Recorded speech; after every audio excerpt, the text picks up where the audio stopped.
আসসালামু আলাইকুম দর্শক। আশা করি সবাই ভালো আছেন। তো দর্শক, আমি যে তিলা ঘুঘু আর অস্ট্রেলিয়ান ঘুঘু জোড়া দিয়েছিলাম, তো আলহামদুলিল্লাহ সেগুলা থেকে আমি মোটামুটি 3টা নর পেয়েছি। তো দুর্ভাগ্যবশত ওই তিলা ঘুঘুর যে ব্রিডটা ছিল আমার কাছে অরিজিনাল, যে তিলা ঘুঘুর নরটা, ওইটা মারা গেছে। তো এখন ওদের যে বাচ্চাগুলো ছিল, ওদের সাথে আবার মানে সেকেন্ড জেনারেশন যেটা আর কি, এই যে এইটা, তো এটার সাথে আবার অস্ট্রেলিয়ান ঘুঘু জোড়া দিয়েছে। আলহামদুলিল্লাহ ডিম পেড়েছে 2টা। তো আলহামদুলিল্লাহ এই জোড়াটাও 2টা ডিম পেড়েছে। এবং এইটা হচ্ছে আপনার অস্ট্রেলিয়ান এবং দেশি ঘুঘুর সাথে জোড়া দেওয়ার পর ফার্স্ট জেনারেশন যেটা আর কি। তো এইটা আবার 2টা ডিম দিয়েছে। দেখা যাক, আল্লাহ ভরসা।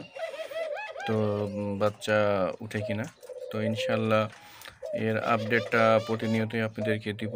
এবং এদের বাচ্চা কেমন হচ্ছে এবং কালারটা কেমন আসে সবগুলোই বিস্তারিত ইনশাল্লাহ আপনাদেরকে জানাবো। এবং যারা আপনারা দেশির সাথে বিদেশি ঘুঘু ক্রস করতে চান এবং কীভাবে সেটা করবেন এবং কীভাবে করলে দ্রুত ডিম বাচ্চা করবে এবং জোড়া নেবে, তো সেই বিষয়ে অনেক বিস্তারিত আলোচনা হবে। তো ইনশাল্লাহ আমার সাথে থাকবেন। সব কিছুই ডে বাই ডে আমি আপনাদের সাথে আলোচনা করব। তো দর্শক, সকলে আমার জন্য দোয়া রাখবেন এবং আমার চ্যানেলটি সাবস্ক্রাইব করবেন, শেয়ার লাইক করবেন এবং কমেন্ট করে জানাবেন।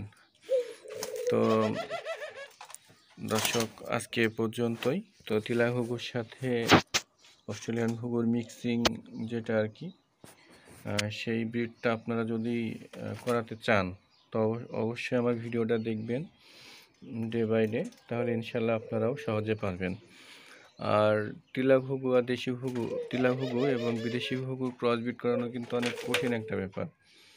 তো এটা অবশ্যই অসম্ভবকে সম্ভব করে দিয়েছে আপনার মালয়েশিয়ানরা, ভিয়েতনামিরা। তো ইনশাল্লাহ আমরাও করব, আমাদের হাতেও ইনশাল্লাহ ভালো ভালো ব্রিড আসবে। তো দর্শক, আজকে এ পর্যন্তই। প্লিজ আমার চ্যানেলটি আপনারা সবাই সাবস্ক্রাইব করবেন এবং শেয়ার লাইক করবেন। আসসালামু আলাইকুম।